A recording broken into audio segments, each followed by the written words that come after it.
podcast about making connections with friends and family through games and food.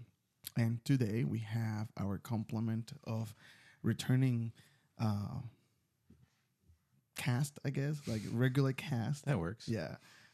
My name is Ramon Mercado, and I'll let everybody else introduce themselves. My name is Troy. And I am Andrew. Beautiful. And we are the Hungry Meeple. And like I said, we combine food and other passions and games in order to bring the community together. And today we are talking about Seti. This is going to be we're going to change the format of the podcast a little bit, and we're going to feature a particular game every time. And that's what we're going to be doing going forward. Okay. But before we start, as always, we received all our friends with a drink. And today we have the Signal Flare. So cheers. Let's try it and tell me what you guys think.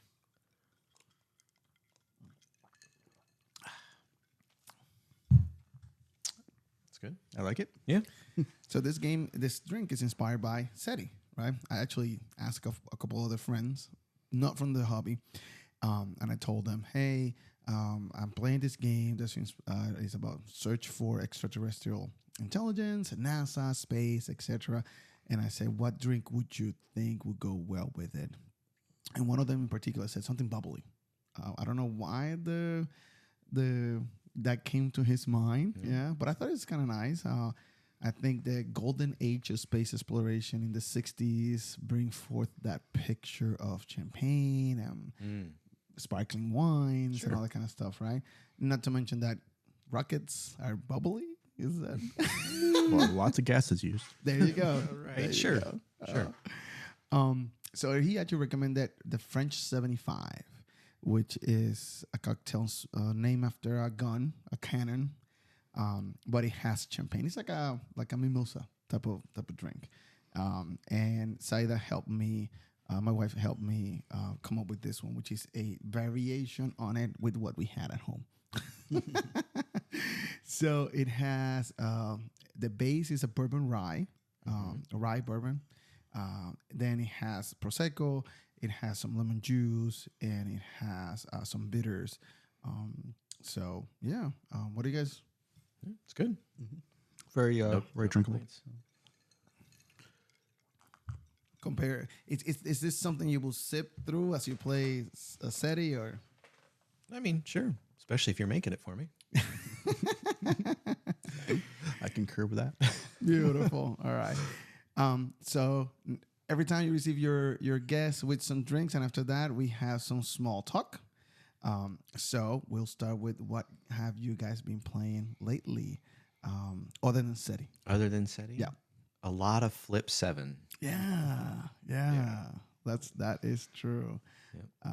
Go ahead. I even introduced it to my parents this past week and sent them home with a copy. Wow. Because they had fun. Excellent. So, yeah, that's probably been the most common one recently. Beautiful. And Flip 7 is a push your luck game, right? It's been doing the rounds ever since it came out last year. You're going to flip cards, right? You decide to continue getting cards or stop. If you stop, you get points based on the cards that you have in front of you. You have the points. If you continue, if you ever get 2 cards of the same number, you busted, you don't get points. So it's pretty simple, put your luck game. Now, the distribution of the numbers is, I think, what makes it fun. There are more 12s. There are 12, 12, 11, 11s, 10, 10s, and so forth, right? I haven't been able to play a lot lately because of work, but there is a group of people at work that we get together once in a while to play. Okay. And that has been the game that we've been playing. Again, it's something that everybody can pick up so quickly. The teach. Yeah, it's a great intro for non-gamers. Yeah. You can pull anybody into it. Super fast to learn. Yeah. I like the fact, too, that if you're playing and somebody just drops out, it's like, I don't want to play anymore. They can just walk out and that's it. It doesn't really affect the game that much. And you can teach it. I've been teaching it, doing like a rolling teach. I literally just tell people, sit down. If you get 2 numbers are the same, you bust. Yeah. The rest is just, do you want a card? Yeah. There's some bonuses. We'll explain them when they come up. Right, exactly, just like that. Yeah. Excellent. What about you? Andrew? So what was that other new one from the makers of Flip 7 we just From played? the OP? Yeah. Oh man, you got me. I'm not gonna remember. It's the I forgot what it's called, but it was basically laying out cards in patterns, trying to get. yeah. I'm not sure if I played this one. No, it just brand new. Yeah, it's Okay, brand yeah. new. I got it. You weren't there last week, Right. so no, we played it. You are laying the cards out, and it takes up the whole table. Oh. Because if you can't fit your card on the table, you can't place it. And Oh, it's an abstract game. Everybody's got the same deck of cards that have dots on them in different arrangements, and so you're trying to cover other people's dots so they don't score points. Oh. But your card has to fit, and so there's a little bit of that abstractness to it. And yeah, it was a lot of fun. interesting. And the name will come out on the video at some point. Yes, In post, we'll fix it. Beautiful. So, another nice one we've played a few times recently is Let's Go to Japan, which I really like. That one we've been playing a lot. NBGA as well, right? Yes. yeah. And Oh yeah. really like the theme of that and the travel and like the little anecdotes of Yeah. The Japanese sites there. Yeah, the flavor text. Yes. So I have to say I like that game more than I thought I would. Yes. Right. When it was explained to me, you just take a card, play a card, right? And the actions don't happen. There's like a delay reaction. Mm-hmm. So that was kind of like, oh, this sounds weird. It's like a programming. That's what it is. It's a programming game, right? And yeah, I don't know. I liked it way more than I thought. Just moving the little pieces on the cardboard pieces. Yeah, your trackers. Yeah, in the tracker and seeing when everything. It's fun. It's a lot of fun. Yeah. Let's go to I first watched it, played at Essen, and I was like, I don't think this is really that interesting. And then I actually got a chance to play it after. I was like, oh, it's actually a really good game and then a lot of fun. So yeah. And the implementation of BGA is great. Yes. too. Yes, So absolutely. that helps a lot that we can play more. And another example of, in this case, I guess we didn't buy the game because we played it on BGA, but we played it live and have been able to continue. Oh, did you? After we played it? After you guys played BGA? I have the physical copy now. Yeah. He bought it. Okay. I thought you had the physical copy before. No, I actually bought it after. Wow. There you go. Excellent. Beautiful. So BGA doing its job and getting people to buy That's games. right. Yeah, exactly. Like I said, I've been playing light games. Let's see. Flip 7. I remember playing Flip 7. And then somebody else from work telling me about it the next day. Like actually calling to me and say, Ramon, that game that we played, it was so much fun, da-da-da. So I think the excitement of it, I think all push-up logs have that feel to it. It's like, right? Like, should I continue? Should I not? Yeah, there's a little bit more. I think there's a little bit more player interaction with Flip 7 than some other ones because you can end up freezing other people or things like that. But trying to make them bust Right. with some of the stuff, so it just adds a little bit. Yeah.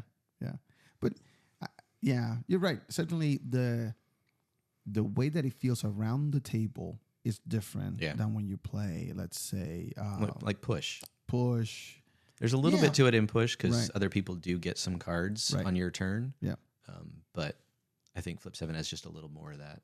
I will say that push is just more complicated because you first of all, you roll the die. Yeah. So it's kind of out of your control or whatever you get. Yeah. Right? It's the same thing, I think, to drawing a car. But then if you pass your turn, you can bank a card, right? So there's a little bit more. In Flip, it's just, do you want a card? Yes or no, right? Right. But I was actually thinking of the climbing one. What's it called? Can't Stop? Right.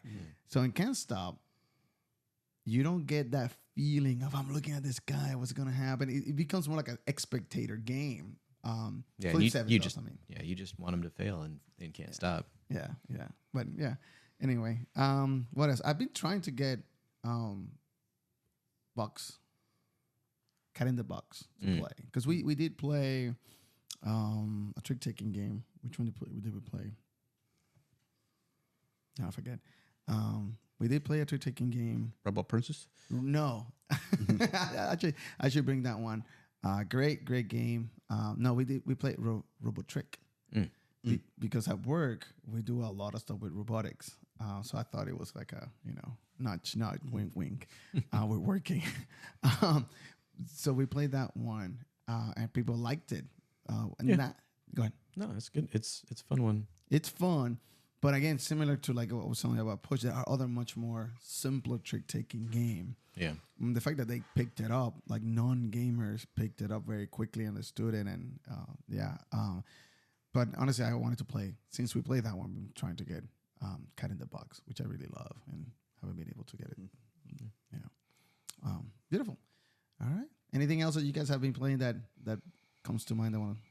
Not that I've been playing. Just I want to get more games played, but it's always that factor of time, Yeah. Well, now summer is coming. Mm-hmm. Maybe we will have a little more time. Maybe not. I don't know. I got time. Beautiful. All right. So with that, we can move into the main course. Our Seti, Search for Extraterrestrial Intelligence. Thank you. So Seti here, Seti is published by CGE and designed by Thomas Hollick. It is a 1 to 4 player game, pretty much heavy game, right? About making points. What would you say? Well, the game is about Seti searching for extraterrestrial intelligence. And we'll talk about it. We'll talk about it. I have. Give me a second. So I have some notes here, right? And we'll talk about the theme of the game and such. And it's just that it is as difficult in this game in particular. The theme and making points is somewhat disjoint to some extent, and that's why I was like, oh, what is this game about other than the exploration? There we go. All right, so let's we played this game already now at least 4 times, the 3 of us, right? 3 or 4. Yeah. Yep. 3 or 4 times, yeah. Right? This actually, Andrew played it first on Essen. Yep. I demoed it, well, at least half a game, demoed in Essen. Okay. Which, you did not buy it? I didn't buy it there, mostly because of, transporting back to the U.S. But it was definitely on the list that needed to come to the game group some way. So at least Ramon did the honors in purchasing it. So. Yeah, there was a lot of buzz around the game. Other people in our game group were talking about it as well. And when I saw it on PAX, it was a good price for CGE themselves. They were selling it, I think, at MSRP or close to it. So I checked online, and it was about the same price as a discount website. So I bought it from CGE. And we didn't demo it back then. I don't think they did have a demo. I think so. Yeah, but we didn't. I knew just on theme alone, right? Being a STEM person myself, I thought that I would enjoy it. And being a heavy game, we always like getting lost on the puzzle of the game. So yeah. So what were then playing it for the first time, right? What were your first impressions? I didn't know what I was doing. You get a little ways into the game, just like most new games, right. Especially heavier ones. Your first few rounds, like, what do all the symbols mean? What am I actually trying to do? How am I going to really score points? But then it all started to kind of come together during the first game. It made the other 2 games just a whole lot easier. There's still a question here or there, but it all kind of clicked relatively quickly in the first game. And I have to say, and we'll talk about more about the production of it, but I have to say that this game has, and if, Andrew, if you, Troy, if you can show it on the board, yeah. This is the player aid, which is at 4 pages, player aid. That being said, even though it might seem daunting, it's a great player aid. Yeah, it's one of the best things I've seen as far as a player aid goes for a heavy game like this. Everything you need is right on that guide. You don't really have to look at the rule book. No. To look up stuff. All your iconography is there. All the actions you can take is right there. So even though there's a lot going on, anytime you need a reference, it's right there in front of you, and it's very easy to. And usually it's the front or the back page. Yep. Right. So it's not Yeah, that's another thing. They Most of it. thought about it very well, right? You almost never are looking on the inside. Yeah, the middle has some stuff, but for the most part, front and back's all you need to. So yeah, whenever I teach this game, and I've taught it now 3 times, at least 3 or 4 times, I just pick up the player 8 and just go down the line. Yeah. From I skip the first one because I think that's the last you should teach. And we can go over the actions of this game. This game has what 8 main actions. On your turn, you do a single action, and then the actions are playing a card for a cost, launching a probe, which is mostly how you move on the board, orbiting a planet, which is a way of getting points and other things, landing a planet, which is a way of getting points and traces. And we'll talk about what traces are. Scanning, which I'm sure we'll talk a lot about scanning. What's this called? The blue one? analyze data. Analyzing data using your computer, getting tech, and then passing at the end. In addition to that, your player board also has all the actions on it as well, which is wonderful. And this is a 2-layer player board where you put all the tech whenever you get new tech. Your data is in here. Your computer is in here. So it also helps to give it to the new players. Say, here, everything is in here. Here's explained. And in addition to the one main action that you have to do, there are a plethora of free actions that you can do. This game really is about those free actions more than anything else. You end up doing, if you have a big turn, it's because you took a bunch of free actions and were able to, through that, then land a good 1 or 2 couple of main actions. So of course, like Troy was saying, the first time, then you were saying about getting lost, right? And I guess that's what I was talking about, like how to make points in this game. It's not easy to understand. Well, there's a lot of ways to do it. Okay, So right. I mean, there's just like a lot of games. There's a lot of different ways you can try to make points. I'm not super sure if anyone is better than another. You know, whatever strategy I tried last night clearly didn't work. Right. But that doesn't mean it's not possible to win that way too. So, yeah. But yeah. And then making points, there seems to be like a lot of things out there that, like these little things that are like 2-3 points or whatever, and then there's ones that are like 25 points, things like that. And it's like, why am I going for the 2 or 3 when I can get 25? Right. But to It's get that tough. 25, it takes 2 terms sometimes. Right. more than that. Yeah. Like if you're going out to say land on the moon of Neptune, it's just 26 points, but to actually launch the probe, move it there, get the tech to land on moons, everything. There's a lot of steps that have to happen to do that. Whereas those little ones, a lot of times they come with other bonuses and stuff also that that can add up quick, and so that lots of different ways. But and then of course you could be working for something, and then somebody else grabbed it like right before you're there, and. In my defense, you did it to me in the previous game too. Well, that was the previous game. That doesn't count. Yeah, my first impression of it, I think the production comes through so well. Just seeing it on the table, right? Not actually just going through the play, that you almost wants to jump in, right? The board itself even have movable parts, which is great. Everything that this. Go ahead. Oh, I was gonna say, I think it can definitely seem a little bit daunting because I mean the board is pretty big. There are the moving parts. Right. There are the aliens that you're gonna add new rules once they come out. Right. So even though you think you get a handle, and especially like your first game, you think you finally get a handle on what you're doing, and then boom, the one alien's out, and now you got some new rules to kind of wrap your head around while you're still working on the old ones, and then the next alien comes out, and so you're so. I think it can seem a little bit daunting. Definitely after a couple of plays, like I understood what was going on. It wasn't an issue anymore. But that first one, it was like that's a lot. It is. And you talked about the aliens, right? So in this game, you start with 2 alien races. They're hidden, and as people start getting traces, that's what they're called, traces. And there's pink, magenta, yellow, and blue. color traces. And different areas of the board, the main way to get yellow traces are through landing on a planet. The main way to get the pink traces is to scanning the deep space. And blue, the main way is to analyzing data, right?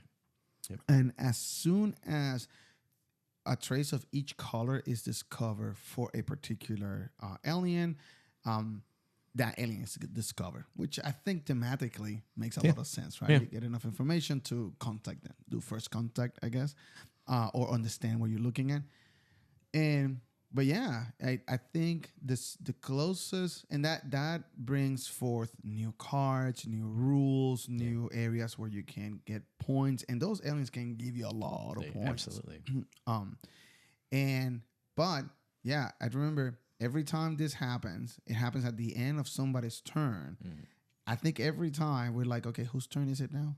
Because we've forgotten whose turn was it, because so much has to set happen. up the alien. Yeah, set up the aliens, read the alien rules. Right. Yeah.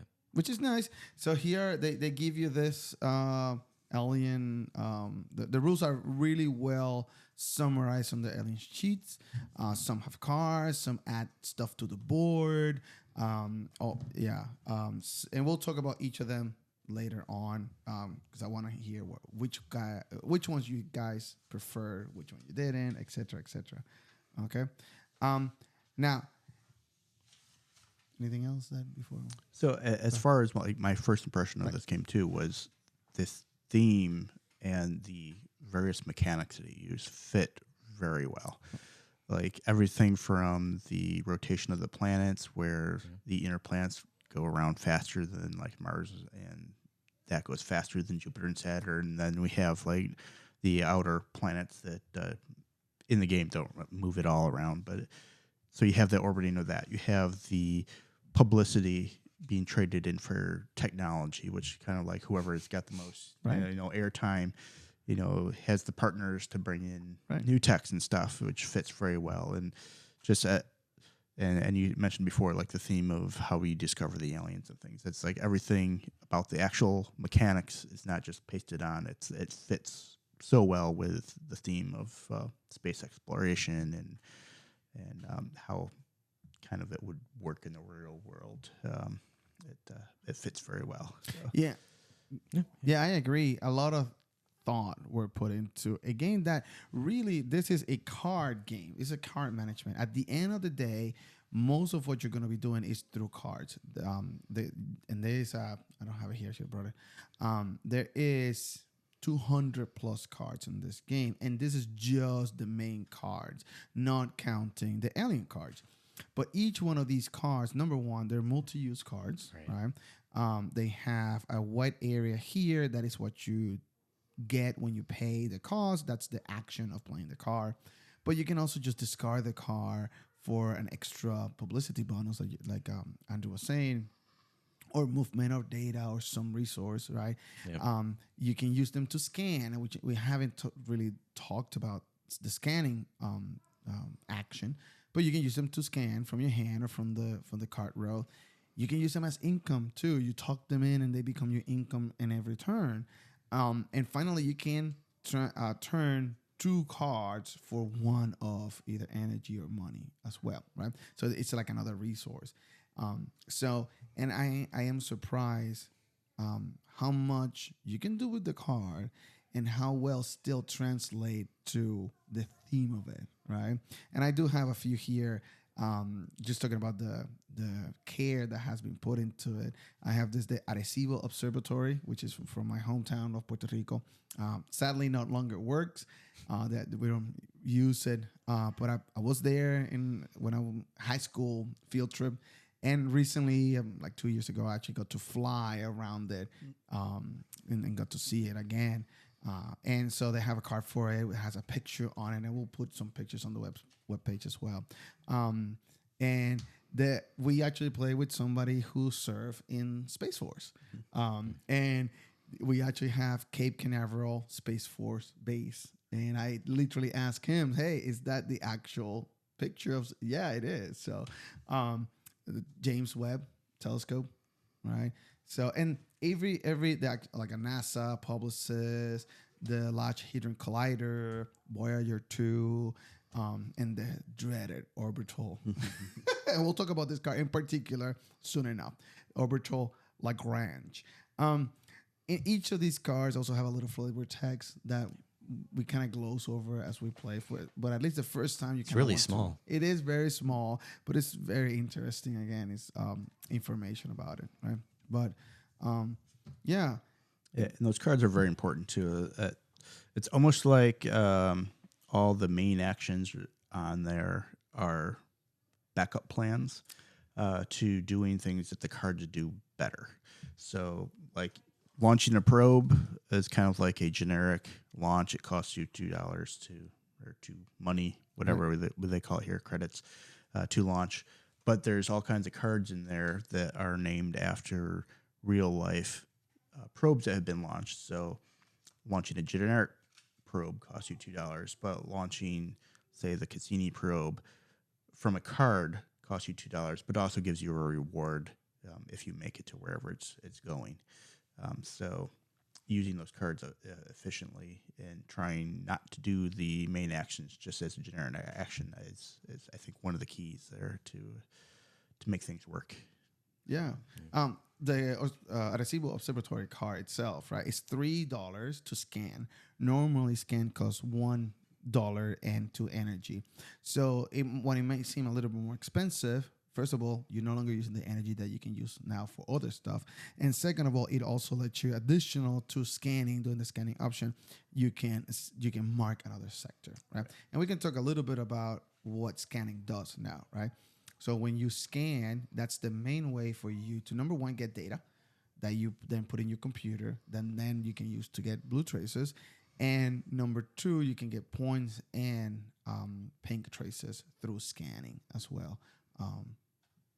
Andrew, seems like you have something in mind. Right. So there's the scanning, and there's also other ways to mark signals without the scanning too. And it seems to me that scanning itself, like the generic action, is one of the most expensive things in the game. It is. It costs an energy and 2 money to scan. Money and 2 energy. Right. Yeah. So it's quite pricey to do it alone if you're not doing it via cards or something. So it is. And also, I also feel that that's an action that on my very first game, it really attract the idea of it seemed very good because you're getting data, which helps you with the blues. You can also looking to get that pink trace, but it was so costly and it took so much time because you don't actually get the reward of scanning until the whole sector has been scanned.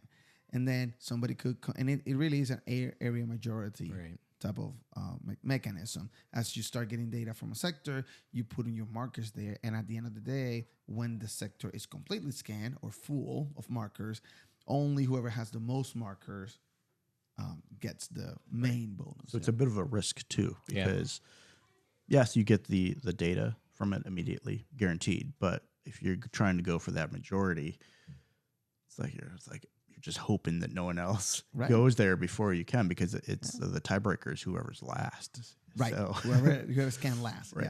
Yeah. Also, the scanning action depends on the position of Earth. A lot of it, especially if you haven't upgraded, and we'll talk about the upgrading afterwards. So it really is, you're kind of waiting. I remember in last game, I had a lot on one of the black sectors, and you took it from me because I did something. I actually did something myself that moved Earth into space, and then it comes your turn, and you were looking for it, right? So, which is very interesting too. In this level of game, sometimes you end up playing a lot of solitaire, right? Multiplayer solitaire. But in this game, especially with the scanning and the movement of the planets, there seems to be, I don't want to say a lot, but more than some other games. A player interaction. What do you think? I don't know if it's as much player interaction as just disruption of your plans. Okay. Replanning that has to go on. Yeah. You get your plan, you're going to scan in your next turn, and then it gets scanned, and all right, you lost out. But now that plan, you're like, okay, now I got to come up with a new one. Right. And then the next person might take that plan and crash it into a moon, and you got to come up with a new plan. I don't know if there is much I'd call it interaction. Is just essentially it makes the game more tactical than strategic.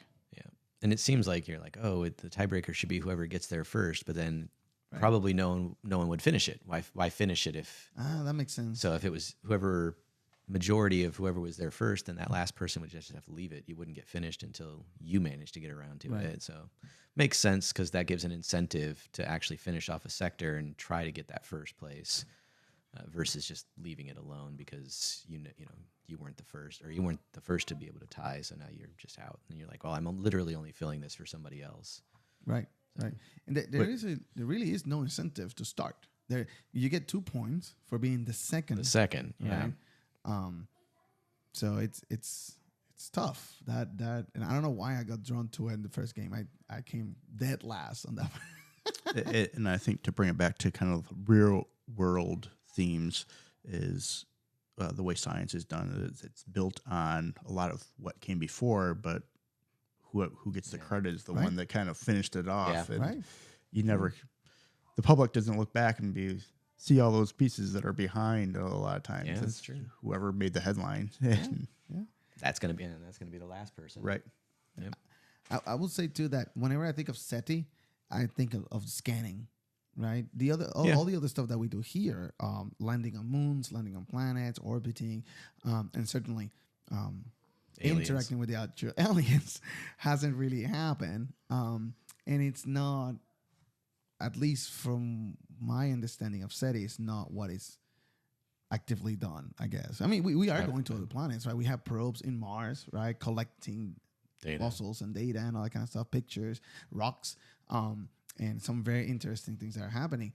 But yeah, and of course it would be very boring if this is just If that's all you did, yeah. yeah. So another way that you can improve your main action is by upgrading your technology, right? And that also brings us back to the player board. Double-sided, your technologies fit right in, which is beautiful. The production of this game is amazing. Yeah, absolutely. Whenever you get a tech, again, you can get a tech using popularity. That's not what it's called in the game. What's it called? Publicity. Publicity. It's popularity. even the and I didn't talk about this. The token, your token for the publicity track is a Blue Jetty microphone, which I thought was clever.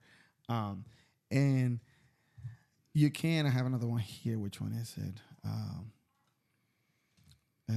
The Large Hadron Collider, you can get a blue tech, rotate and get data for 3, as opposed to using your popularity, which sometimes is so difficult to get, right? So you consume popularity, you get a tech, you choose whichever one you want, and then it fits so nicely on the particular place that's supposed to go. That improves your action. Thank you. That improves your action, and sometimes even give you actions that you didn't even have access to. This one, for example, lets you land on moons. It's the only way you can land on moon. If you don't have the tech, you cannot land on moon. And you also get a bonus when taking the tech. Right. And whoever's first also gets points too. Gets 2 points. And I know during the last game, I took a couple techs just to get the bonus that was on them because I needed an extra energy or an extra credit or something to fulfill what I needed. So it's like, okay, I don't particularly need this tech for anything, but I need the bonus right now to do something. So yeah, like you need the extra card, right? Or Right. you need the extra energy to do something else. Are there any techs that you feel that are must-have? Well, most of them, I think, are not necessarily must-haves, except for the landing on the moons, Okay. which is, I think, the only one in there that actually unlocks something that is... No. On the Right. scanning area, you unlock other stuff. You unlock No, I more mean, scanning. that you can't do via any other method. I think that's the only later. one I see what that, you mean. Yeah. that locks you out of a piece of the game. Yeah. Everything else generally makes it easier, makes it cheaper, whatever, but there's still methods of doing it, except for that one, which You can't. You just can't do it if you don't have it. So. And the moons are a lot of points. They are. We've played a few games now, and I think that you often see somebody landing on a moon and really jumping up from wherever they were at, even if it takes them a couple turns to get there. Like you said, 25 points to land on a moon, 26 points. I mean, you can get a lot. I don't think I've had it yet, so maybe that's why I haven't won. Okay. But yeah, there's a lot of points to be gained from the moons. Yeah, even though I did not win the previous game, I really went heavy on moon landing. I really wanted to. At the end of the day, I kind of ran out of resources, and Andrew took my last moon, which was 25 points. But yeah, it moon exploration, I think, is a valid strategy in this game. Because you get so many. There's some moons that give you 2 traces of any color, which, if you think about it, getting blue traces is so difficult. If you're just analyzing data, it's a lot of data. It's a lot of data that you have to use, and then another energy. But then the moons can give you blue traces just because, right? So, yeah, I agree. I don't know if it's a must. Certainly, if you're going to go moon heavy, you have to have it, right?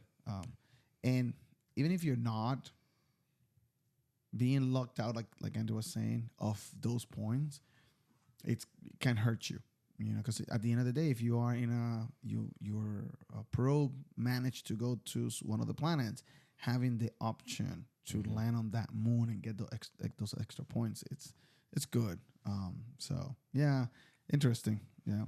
I will say too, this launching a probe, the first tech of on that area, I don't know if it's a must, but I think everybody gets it. Well, when you take that tech, it gives you launches you a probe, so it saves you 2 coins. It may be not a must-have, but it is definitely one of the more efficient methods. And then it lets you have 2 probes in the space, which a lot of times you want to have that second probe somewhere. Yeah, especially if you have cards that let you move probes, and you only have one of them. You're like, well, I don't want to move that one now, or it's where I want it to be, and you're like, well, I'm not going to play that card, I guess, because I can only have one probe. So yeah, so I would say that launcher probe is one that I don't know if it's a must, but certainly everybody that got it, you got it last time, right? Everybody gets it at some point. To me, the most tactical ones, of course, are the computer ones, right? They give you extra bonuses that you can use or not.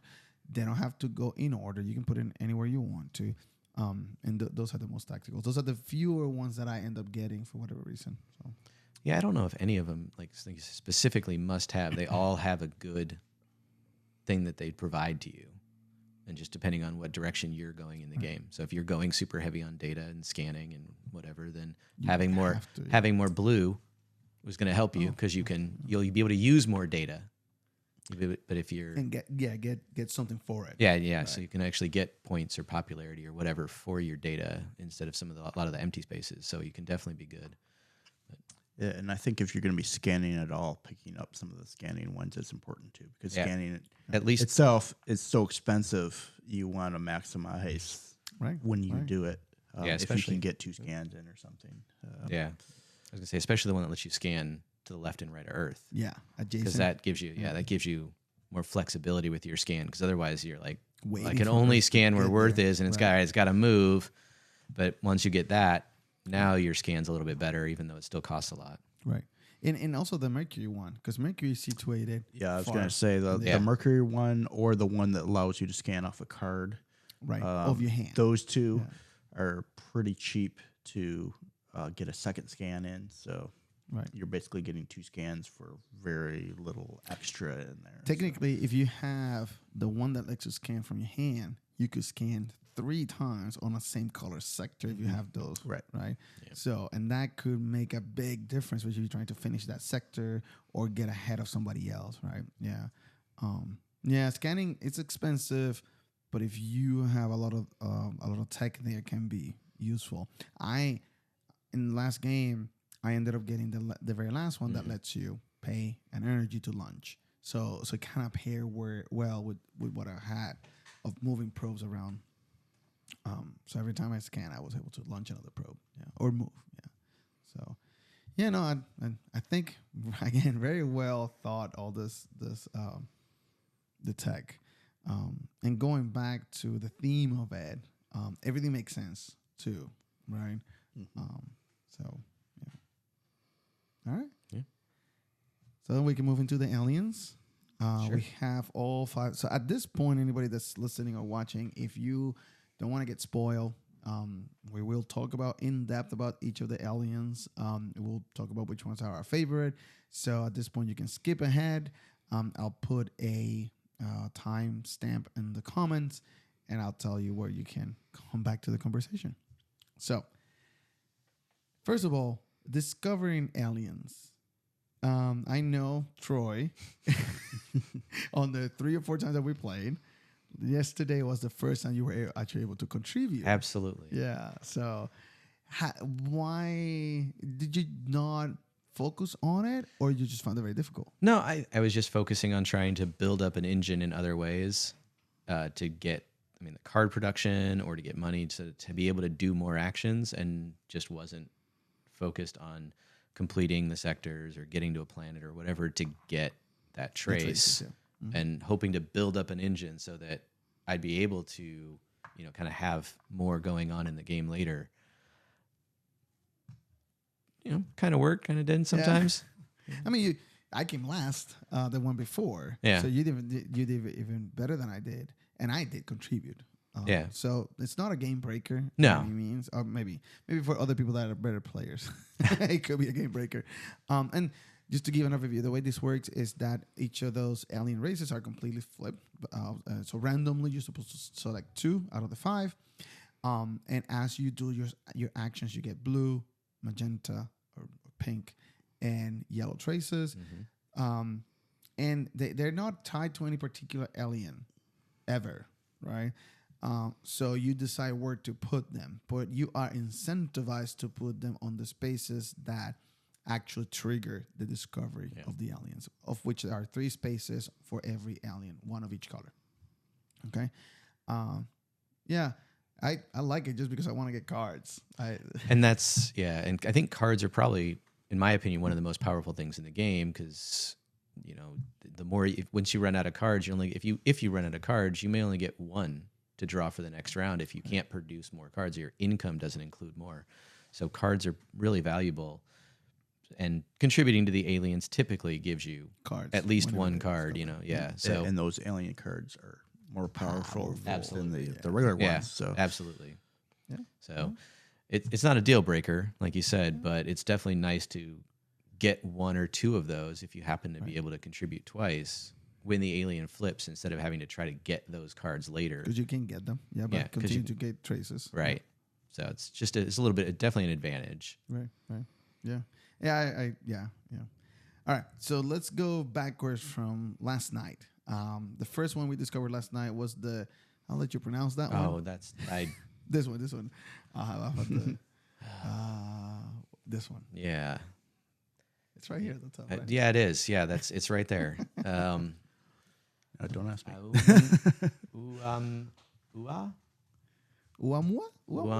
Uama?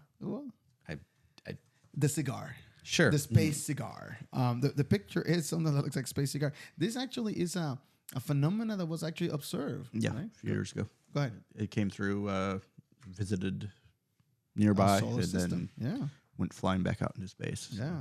Sadly, we didn't launch any probes or ramage through it, so we couldn't find any alien traces. Yeah. But it came by, which I think, again, speaks to the theme of it, right? So for this one, again, it symbolizes this object that's coming through space, and it's great. The way they did it is so clever. They give you a little piece of cardboard that you plug into the solar system. Yeah. You want to show it there in the camera. It plugs in there, and now it moves with the planets. You can scan it using the scan action. You can land on it. You can orbit it. It's just like another planet. So very, very clever, I think, the way they did it. And you get more points, right? What do we think about this one? And that one's also collecting artifacts from it. Right. So. Yeah. but they call them fossils. Fossils, Yeah, yes. yeah. And then you can actually trade in the fossils for big point. There's like 25 point action there. And some of the alien cards let you use fossils to get a bonus action Right. on top Oh, yeah, of its yeah. action. Let's talk about that. Yeah. So this is the cards that you get, right? So 1, 2, 3, 4, 5, 6, 7, 8, 9, 10, 10. And I think every alien deck is the same 10 cards. And I think you can get 9 of them. I think so. Through the so yeah, just to show, it's same as the other cards, and we'll put some pictures on the website. But even the alien cards, they're multi-use, and you can discard them for something, but usually they give you something more, right? Some of this you can talk for income, and some of them will give you unique income. We'll talk about it on the next alien. This one is very heavy money, which is it's very interesting too, the way they theme them too. So all of these are money cards. I mean, they cost money to do the action. And they also let you discard fossils to do more things. Yeah. How do you guys like, did you guys get to participate? I think, Andrew, did you get any of them? So in the last game, this was out, and I did not get to go there at all. I wanted to go there, but people just kept filling it up, and I was okay. I'm going to concentrate on the other one. So yeah.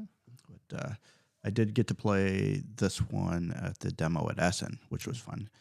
Because this is the one that they recommend you start with, right? Yeah. Yes. So I think it was kind of a cool theme in there to have like the actual fossil tokens in there that you're collecting and doing stuff with. Right. But unfortunately, I didn't get to do it last time. I had to say that I go ahead and Troy. Oh no, I was fine. I mean, I did get a few of them. They were great cards. They definitely were a lot more powerful than the basic cards. So it was good to have them, good to use them. I didn't end up getting enough fossils to do any major points like you did, but they were still better cards to have. So it was good, again, just being part of the discovery to get some of those to be able to use them. Right. I got 6 fossil total for that one. Yeah. Not only, I don't know, I find it very fun. Yeah. Like just going there and planning to have that other planet there, and like, oh, I just want to go there and land on it so I can get more fossils, so I can get those 25 points. I don't know. I don't know why, honestly. I found that one so much fun to play. Yeah. So, anything else for the? Not anything for that one. No. All right. So let's move to the next one. This one I think I can read. The Centaurians. Centaurians.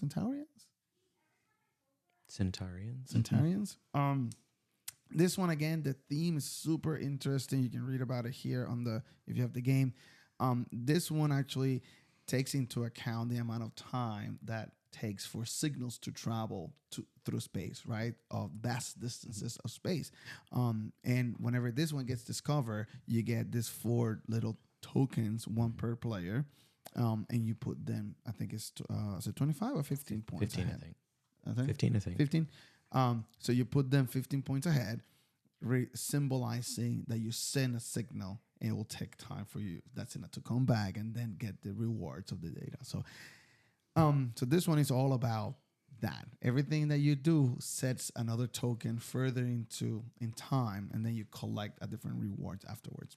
So what do you guys think of this one? So I really like this one, and I think it's probably one of the most thematic, and most likely, if we ever do discover alien life, this is probably the way it's going to happen, where we send a signal, wait a couple years, it comes back.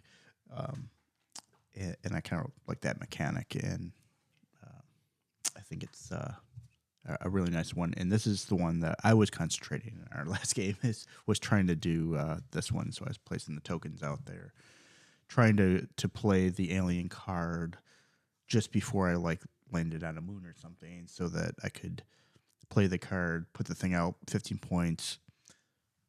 Right. Then get a bunch of points and collect the reward as soon as possible. And this one lets you talk cards, which is nice. And it gives you stuff that no other cards give you. You could get data, publicity, data and publicity, I guess, from your income. So if you can get there earlier, that can translate into a lot. And I think a few of them there give you directly additional traces too. Right. They can go blue, out there. Yellow, and pink. So everyone, every trace. These ones are also energy. So which makes sense. You need energy to send the data out, right? To send the signal. And I think they're the only cards that actually use energy as a currency instead of money. Oh, you're probably right. Yeah.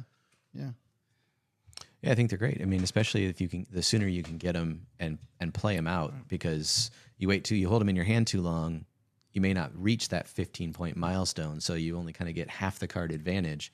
But if you can get them, play them, like Andrew said, if you plan ahead to where you're like, oh, I think my next action is going to be this moon, that's a great way to do it. Yeah, I like it. Again, very thematic, a lot of fun to play. And I think we've played this one twice as well. At least. So, yeah. All right, moving along. All right, sorry about that. We got some technical difficulties. So, we were talking about the anomalies. So, the anomalies is the one that when they come out, you put stuff on the board every time Earth goes through that. Whoever has the majority on either the blue trace, the yellow trace, or the pink trace gets an extra bonus, right? What do you guys think of this one? I like that one. I thought that one was fun because it encouraged you to really go to that alien race if you wanted to be able to get that reward. I think it was. I don't know if it was majority or at the top, but either way. Top, right? It's at the top. Yeah, but either way, it was that encouragement to get people to go to do that, to get those traces out there for that one. So it was kind of cool. I like that one. I think that one is more of the kinds of the same things that are on the getting the signals and things where people would steal it out from under you, like right at the last. Stole it from me. Well, yeah. I mean, that's the fun part. That's the main aspect of this game. Right. Is take something before somebody else can get there, which again works. Well, some of the other ones are a little bit more controllable, like the one with the signaling. Basically, that's your signal. No one else can mess with it. That's true. But with this one, it's like Somebody it's else out can, there and. Yeah. You think you're going to get it, and all you, of a sudden... You know when things are going to move. You can even trigger it yourself, right? Right. Yeah, you grab a tech or something. Or have a card. That you rotate the solar system, and then all of a sudden you got it. So Yeah. It's fun. It's fun. I think I suffer a lot from it. Because I planned to get, and then all of a sudden I was like, yeah, you don't have it anymore. It's like, okay. Yeah, there's a lot of foiled plans in this game. Yeah, 100%. 100%. Yes. All right. Moving to the next one, the Mascomites. You guys remember this one? I think that was the first game, so I don't remember a whole lot from the aliens because I didn't participate with them. So this is the one that you have to, is a pick up and delivery. You pick up things and you have to deliver it back to Earth, or the card will tell you, right? There's a card that lets you land or something. Right. Your probe has to move there, right? Right. To deliver. And then you put one of your little like actual markers on it. And then that thing becomes another probe. And you move it using the same movement mechanics. You clearly don't remember it. No. I said the first game I barely participated in the aliens at all. I'm not sure. I definitely didn't participate in discovering them. And I don't even think I really participated too much in the cards. Okay. I was struggling getting traces. Yeah. So if you master moving the probes in this game, I think this could be a really good one. But it is definitely, I think, not for the beginner because... This is probably the way the planets move and everything, mastering getting probes to where you actually want them to be is pretty hard. Yeah. Although it's also going back to the thematic, it's very thematic because a lot of times the way real world probes move is kind of like gravity assists and going out and using the rotation of the solar system itself as a method, but getting to a specific location is pretty hard here. A lot of times what I seem to be doing when I have probes out there is I'll take targets of opportunity rather than trying to get to a specific spot, whereas this, you have to go to a certain spot. And especially if like where your probe is kind of flies past the position you want, and all of a sudden you're orbiting and you either kind of wait around until almost better waiting until it comes back, because if you're trying to go backwards and the people are still rotating the solar system, it's a losing battle. So if you kind of master how to get around the solar system, it's great. If it's your first time playing and you think going from A to B is just a straight line, it is definitely not. Right. And I will say that, especially on the last game, I picked the aliens that we haven't seen, right? Because I wanted to play them all. So I would advise, if you're a first time player and or you're introducing someone to the game, maybe don't pick the Mascomites, because that can be very frustrating if you miss it. Or not very memorable, I guess, from Troy's point of view. I think the pickup and delivery is fun. I don't have a lot of games that have that mechanism, and the fact that this one has it, and you can bring it in if you want to. And again, you get a lot of stuff similar somewhat to the Centurions, but this one gives you stuff when you deliver the package. Also, in real life, we are actually preparing to bring rocks from Mars, right? And that's something that we're doing as well, and then preparing and thinking about the actual scientific challenges and technology challenges of launching something from another planet and bringing it back to Earth, which is interesting. And last one, and least, at least favorite for me, the Extraterrestrials. Yeah. There we go. Extraterrestrials. This is the ones that it's the only negative one. If you use the cards at the end of certain phases, if you have the majority, you lose a certain percent of points. You remember that? I think that was in that same one with With the so you picked the worst two most difficult begin. for my first game. Yeah, for that our first game. Oh, Yeah. I thought you'd played it before. No, that was my first game okay. too. Yeah, Well, that explains a little bit. At least I did completely random. That explains a little bit. No, I do remember. I remember that aspect. I don't think I ever had any of the cards, but I remember like kind of curious as to who was going to have the most, and in the end, was it going to work out to their benefit? Did the bonuses that they got from from their cards like outweigh the negative that they were going to get at the end? Yeah. I don't remember who won, but it wasn't me, so I don't. Me neither. I wasn't too concerned at the very end, but I kind of, at least I remember that one. Right.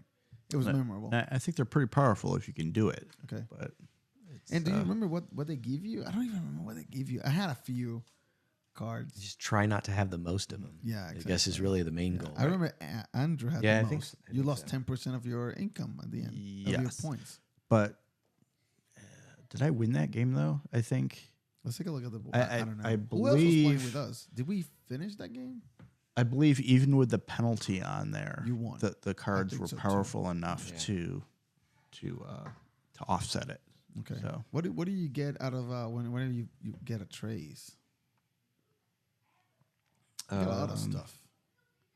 most of them give you points Yeah, and two different things like energy and card data and data or publicity. things like that. Yeah, they do all give you two, so that's kind of nice. Which I think most of the other ones At either least. give you 1 or 0 extra stuff. Right. But the cards themselves are also very powerful too. It's just it does offset you with that point bonus, but if you can go all in on it, Yeah, then get a it bunch. doesn't really matter that much because you can get so much for it. I kind of remember that now. Him losing 10% and still winning. And still winning. Yeah. Yeah. Like, to me, I don't know. I remember when we played with Paul, his main critique of the game was like he felt the aliens were a distraction from the main game, and I think that with Extraterrestrials, that's how I felt too. Not with the other ones. Everything else, I felt that they added to the game, but with the Extraterrestrials, it's like I really don't want to even touch that, you know. But maybe it's just lack of foresight from my part, I guess. Yeah, I think it's either if you're competing with somebody, you can and you can stay just behind them, it might be good. Okay, right. If there's competition, yeah. Right. So you would suggest actually going for it then. I would say If you let somebody just take them all, Then they're going to run away with it. Right. which I guess is what happened in our game. Because Right. honestly, I got like 2 and you got like 5. Yeah, I think most people were just ignoring it. Right. So, but if there was somebody that had like 5 and somebody that had 4 and not getting the penalty, the person with 4 might be at the advantage. Yeah. So of the alien races that you remembered, I remember all but one. okay, So that's not bad. Which one was your favorite? Oh man, I don't know if I have a favorite, but I kind of agree with some kind of what you said. Like the ones we played with last night are probably really good ones for a first game. I agree. Yeah. They're relatively simple to understand. They give you benefits that are easy to not necessarily to achieve, but to like to grasp. Mm-hmm. And they help you more. You don't have to worry about the penalty. Right. You don't have to worry about pick up and deliver. They're doing things that you're already doing. Mm-hmm. You're playing cards with the Centurions or Centaurians. You know how to do that already. You know, there's the fossils. You know how to turn in resources with the Yeah. You know how to turn in resources for things. So they're not a lot new that you have to learn necessarily instead of the pick up and deliver or, you know, the negativity of those. So I think those are really good first game ones for sure. Yeah. To not be as overwhelmed. If you're playing with people who maybe don't play heavy games as often, True. that can be really good. And even if you do for a first game, Right. it's nice You're to just pulling to get the levers. grasp, Yeah, to exactly. see Yeah, how before you things jump work. into the deep end. So I mean, I would definitely try both of those again. The Mascomite and the Exteriors. Yeah, I would try them again. You know, I'm not going to be like, I didn't like those, so take them out, just forget it. Right. I don't know if I had a favorite. I mean, the Centurions is pretty nice. I think that was, I mean, if I really had to pick one, yeah, you get that card, you play it, you get a benefit now, and like Andrew said, you put that chip out there so you know once you get 15, you know, that signal out and back, you know, once you get those 15 points, you're going to get another bonus. And so that's just, that's just delay reaction, but it's nice. So you have it just sitting in front of you like, all right, I just got to get a few more points and I'm going to get that. So it also gives you like a goal. Sometimes you can be a little bit goalless in this game too. Yeah. Because it's tactical, right? It's like, what do I do now with what I have right now? Not so much of how do I get to. I think for me, the main goal is like, okay, I want to get to a planet, right? And that could take 1 or 2 turns because of the orbital dynamics. But other than that, this gives you another goal to shoot for. So if I had to pick one that I would want in the game most, it would be that one, I think. Centurions. Yeah. Yeah, I would say for first games, the 2 we have out here now are Centurions probably the best pair to start out with. I do kind of like the Extraterrestrial. Oh, you do? Wow, interesting. Well, he won. He won, exactly. Yeah. Since he's a little biased, you know. But it gives a little bit more depth in that it has a downside to exploiting it too. Sure. And you have to kind of plan, okay, I'm going to lose something if I go all in this. But I think it's a little bit more nuanced gameplay that it adds in there. So experience for you then. Maybe your favorite? For a second or future. Sure. That would be your favorite one to have. You would want that one in there. Yeah. Okay. Beautiful. So he likes punishment. Yeah. Have you ever played Terraforming Mars Turmoil? Exactly. That's a lot of punishment. Yeah. we were talking about something like that for this one, right? We need to have the federal government expansion. That made it real. Yeah, if you don't spend all your money, you lose whatever you didn't spend. Whatever you didn't spend and a little bit more. Yeah, and in the next income you get less. Less. And if you spend all of it, then you actually get a little bit more. There you go. Then it would really mirror our current situations. Yeah. I agree with you, both of you, that the and the Centurions for his first game. Favorite one. I think I'm torn between the Mascomites and the Centurions. I really do enjoy that goal setting of 15 points ahead, and you can also plan, I'm about to get this big point that will push me there, and that will give me this other bonus like a trace or something. I have one that gave me a trace, and that trace will let me do something else, and boom, boom, boom. So yeah, you can get really, really big turns And decent turns. I think the big thing about that one that just makes it a little bit better is that with the pick up and deliver, you have to actively go deliver. Right. Where with that one, you just have to reach more points, which Right. you're trying to do anyway. So it's there. You're gonna get it, hopefully.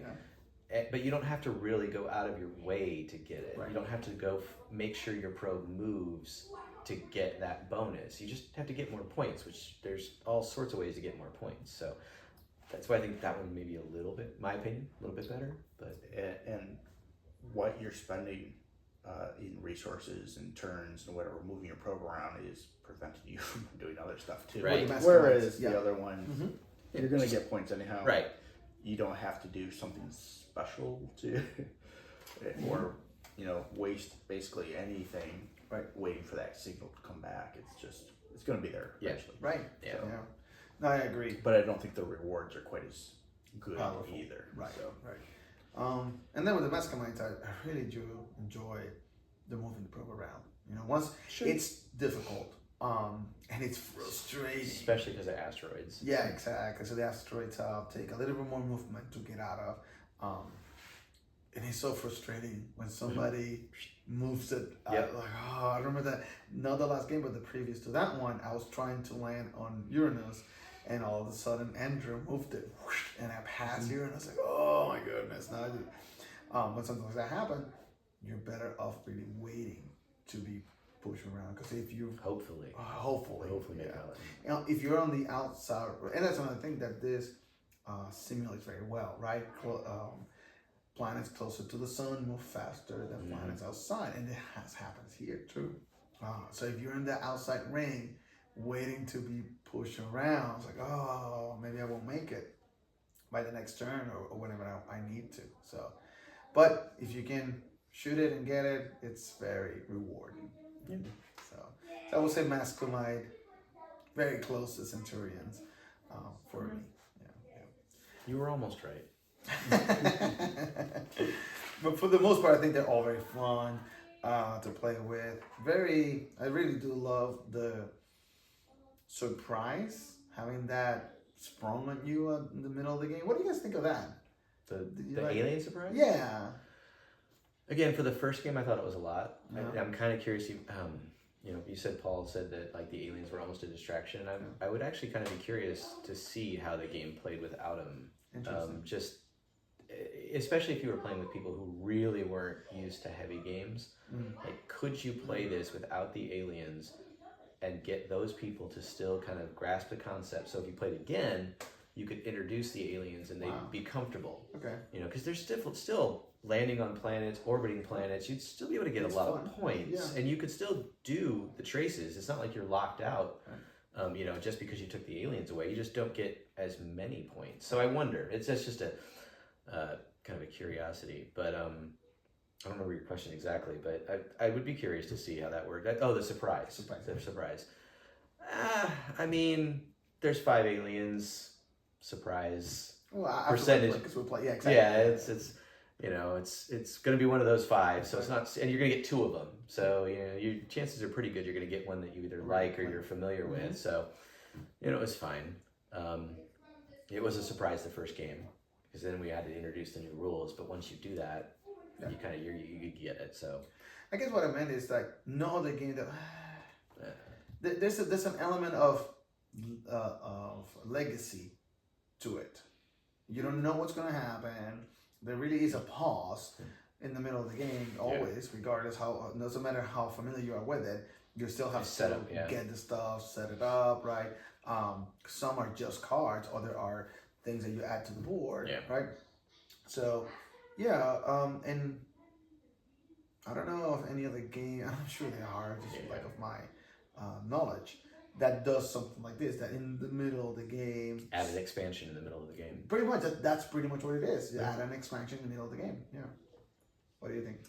I like the surprise of it, especially if you don't like preview and look through what the aliens do first and actually let it come out as something new. It's like, oh, we actually discovered something. No, what is this? What does it do?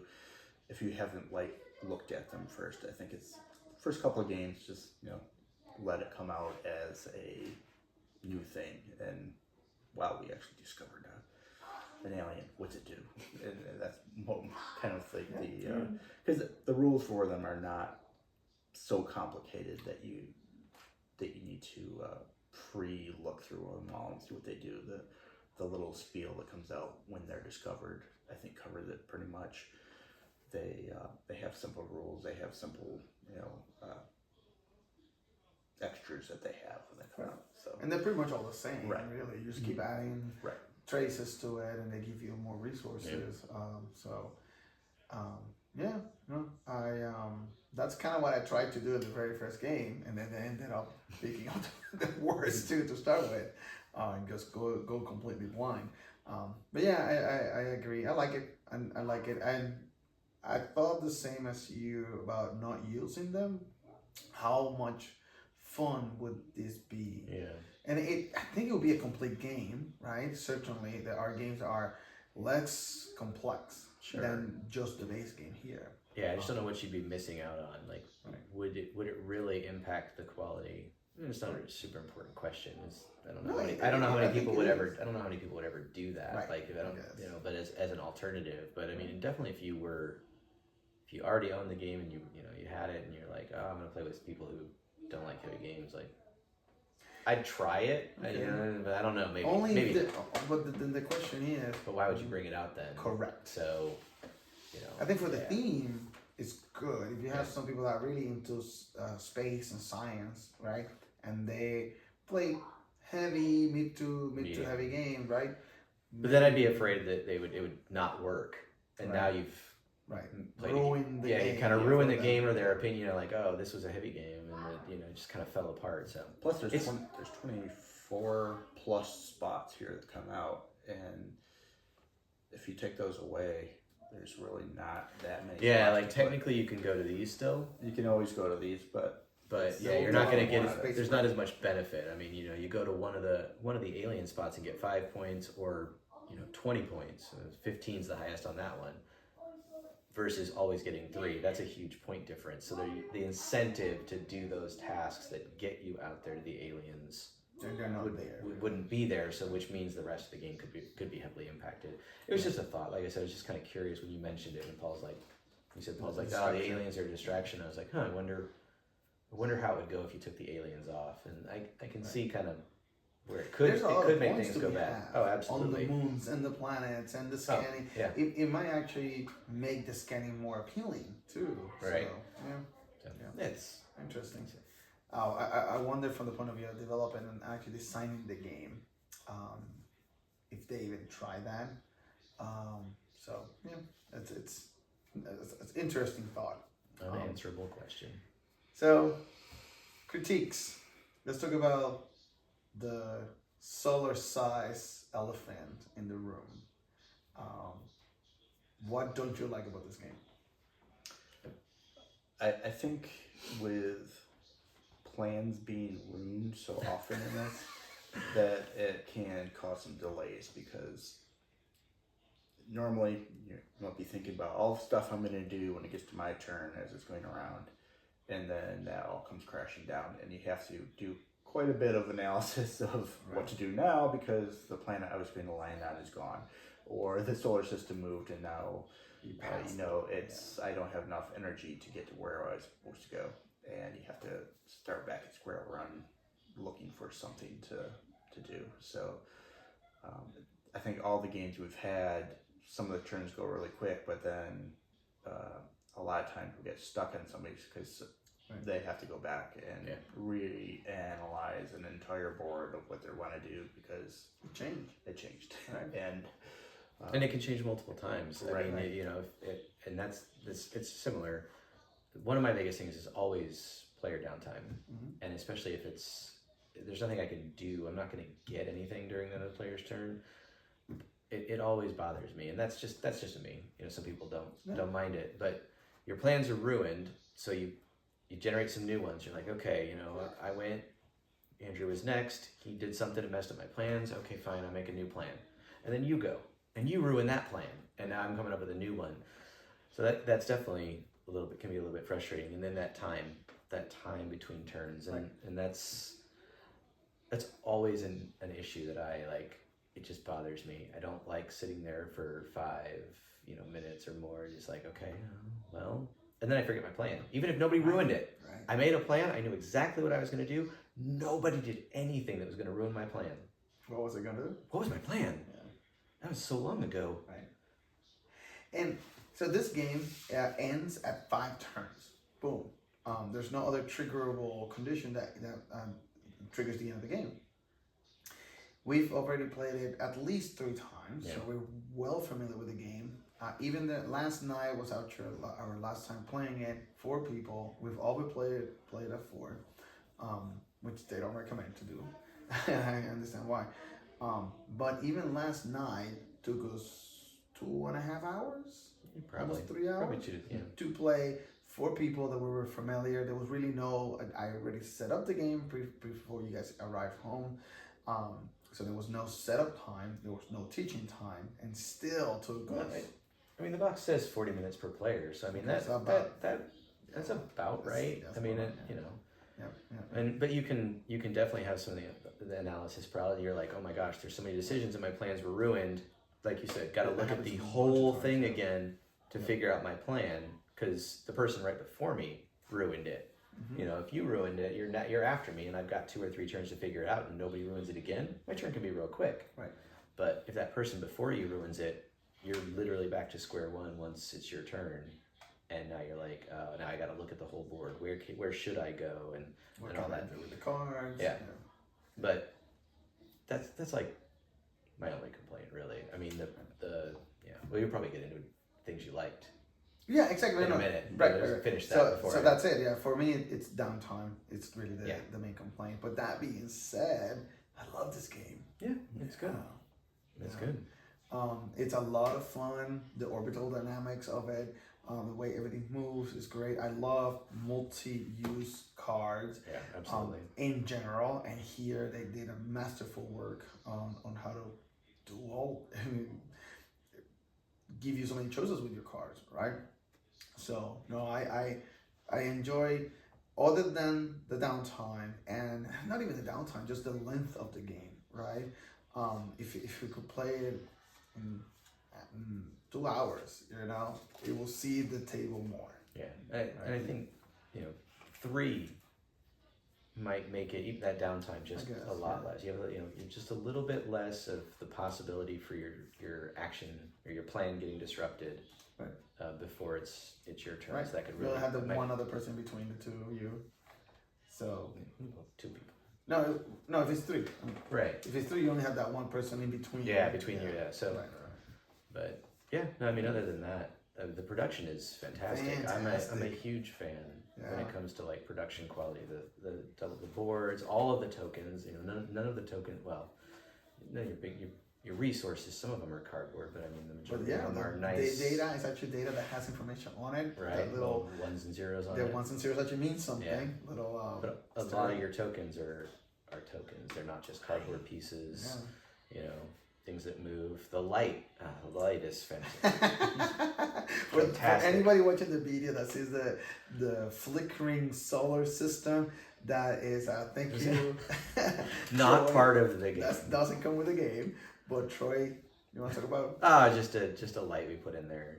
So pick up a little LED and put it in there to, from a dollar store to help spice up your game a little bit. It's beautiful. I love it. Yeah, it makes the I can't play it without it, man.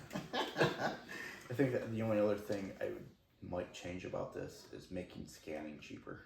Okay. It's the one thing in here that seems to be so overpriced that I think I may have done it once in the 4 games we played. It's just, and it seems to be such an essential part of Seti that should be kind of like almost like Seti, not the game, but Seti the actual that you're doing all the time, because it's that makes actually sense. the cheap thing to do. It's scan with a telescope, not launch probes and stuff, and it costs more to scan than it does to do most of it. Launch a rocket into space, which is kind of backwards. But I wish that was a little bit more accessible, or there's more cards that did it or something, because it seems like that should be a much bigger part of the game, that the mechanics of it has priced it out of at least my mind, of even considering doing. Unless you have the cards. Then unless I have to. Like. Yeah. Yeah. It's very opportunistic, right? If you get a chance to go in there at the end and take it. I will say in another podcast, shout out to Friendly Ties, they talked about actually starting with already a token in there. Putting like a neutral player color to make it a little bit cheaper. Yeah. So instead of putting all data, replace one data with a neutral token. Oh, in there. Yeah, exactly. So that the scanning at least happens faster. So your sectors fill faster. Yeah, exactly. So, and I didn't get to try it. So we're not the only ones that have complained about scanning. Like I said, they arrived at the same conclusion that we arrived at, that it is just too much for what it is. Yeah, right? It's not necessarily filling the things. Even it's actually just the price of doing the action makes it. Yeah, once you get a couple of tech in there, right? It's not as bad, but yeah. So it's on that other tech, the last tech that lets you probe. And it's, or even just being able to use a publicity to scan again, or the card. I mean, cards are pretty valuable. Publicity can be valuable, but still, you lose one instead of losing an entire card. There's a big difference there. It's all you gotta do is move to a planet or a comet or something to get another publicity, but to get another card, a lot of cards. Yeah, a lot of cards. Yeah. It takes a lot to get another card. So, I mean, even that one there, that at least lets you scan 3 times, but yeah, it's still pretty expensive. Yeah. But overall, 1 and 1. 1 and 1. House rule: one energy, 1 credit. Okay. Let's try it. Yeah. I'll be open to trying it. Overall, did you like the game? Oh yeah, I love the game. How many forks would you give it? What's the scale? 5. Okay. This is probably one of my top games. Wow. I give it like Okay. 5 out of 5. Wow. Beautiful. Oof. 5 out of 5. How do I follow that? 4 is available. Yeah, 4. 3.5 to 4 forks. I would definitely play it anytime somebody offered to play. There are a lot of games that I would pick. I don't own it, so I mean, I guess that's but I'm open to playing most games though. So I guess I don't know how much that says that I'd play it anytime somebody offered it. But I would definitely play it. I have no issue playing it, even losing. That doesn't. It was fine. It's still fun to do all of the things. It's frustrating to have your plans ruined, but it's still fun to do all the things. It's fun to move the probe around. It's fun to land on the moons or the planets. Finally getting to help discover aliens was fun. So it's definitely enjoyable. I would play it again. I wouldn't give it 5. 4 is good. I would, but there are a lot of other games that I would play too. It's just if I had to go pick one, if I had to pick one off the shelf, I'm not going to reach for it. Okay. But anybody who would say, let's play Seti, sure, I'll play it, no problem. Excellent. Me too. I think I'll give it a 4. Let's say a 4.8. How about that? Simply because it takes so long, and it really is for as beautiful as it is, right? Anybody walks by and sees this in a table, they're like, "Oh, what is this?" Right? And then when you start actually teaching it, and you're an hour into the teach, right? They're like, "Oh, maybe I sat on the wrong table," right? And I had that happen to me, right? I actually tried to teach it to Angela and Saida, and we're like, "Yeah, not for us." Well, we ran out of time the one time. No, another time. Oh, was it another time? Yeah, okay. Exactly.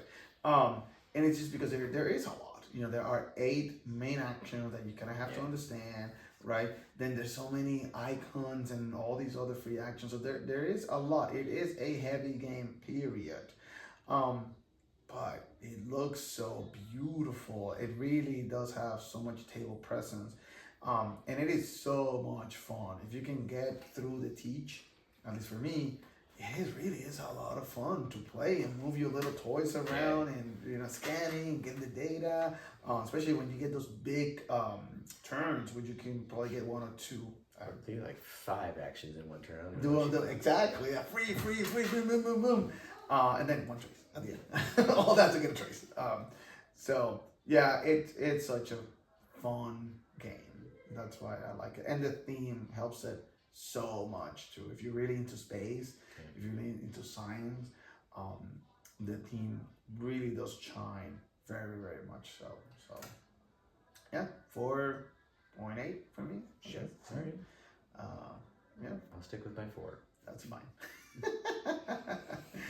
Beautiful, guys. So, well, thank you for coming today. Thank you for playing Seti with me. Let me see. I want to make sure I got all my notes. Beautiful.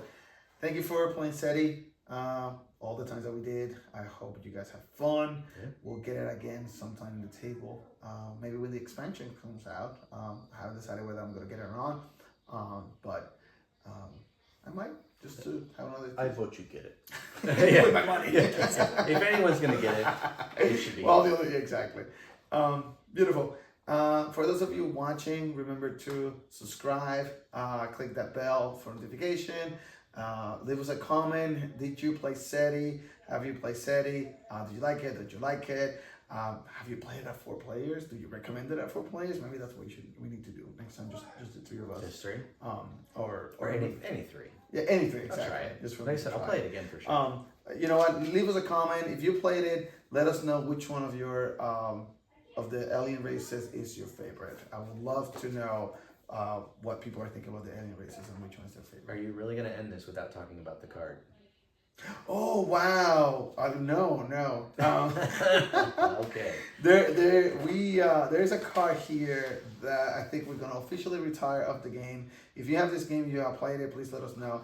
It's card number, because every card has a number, 120, a nice round number, called Orbiting Lagrange Point. And I'm gonna let Andrew talk about it. So, I really like this card when I have it. What does it do? Because it allows you to scan a sector with one of your probes if you have just one signal there, which happens quite a bit. You'll have like a single signal here and there. Because nobody's scanning. And then after you do that, it comes back to your hand. And how much does it cost? It only costs $1. $1 to play. So you can just, for $1 every time, instead of doing a full scan, you can cheaply just put out all kinds of tokens there, and it just keeps coming back and doing it again and coming back and doing it again. So it's definitely way overpowered, and it's great when I have it. It's not so great when somebody else has it. Makes scanning easier. Yeah, and I think except for last night, the other games we've gone through the whole deck. I think I remember shuffling at one point. Maybe. So it's likely somebody's gonna take it unless you take it out of the game, which I recommend. No, just kidding. But oh my goodness, how frustrating is Every time you see every him, you're time like, somehow you're Andrew gets it. he's like, Right. he's in a sector where he doesn't have That he doesn't have a scan, signal. Yep, well, he's gonna do it. I think Steve had it one of the games. Yeah. Okay. But, Okay, yeah. And even I then, know, I I still never had wanted it. it. Yeah, I still wanted it out of the game. Right. So there you go, guys. Orbiting Lagrange Point. If somebody has it, Share your thoughts. good luck. Yeah, exactly. If you have used it, share your thought on this one. If you've played against it, share in our hate. Especially that, exactly. Let us know that you feel the same way we do. With that, we're gonna finish. Thank you, Andrew, for coming over. Hope you had a nice drink and a beautiful time. Thank you, Troy, for coming over. Thank you. Hopefully, this could be a repeat next time we play Seti.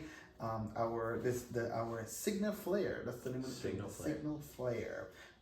Anybody that gets to try it, let us know how you like to drink. The recipe is going to be on the website as well. And until next time, stay hungry. All right, thank you.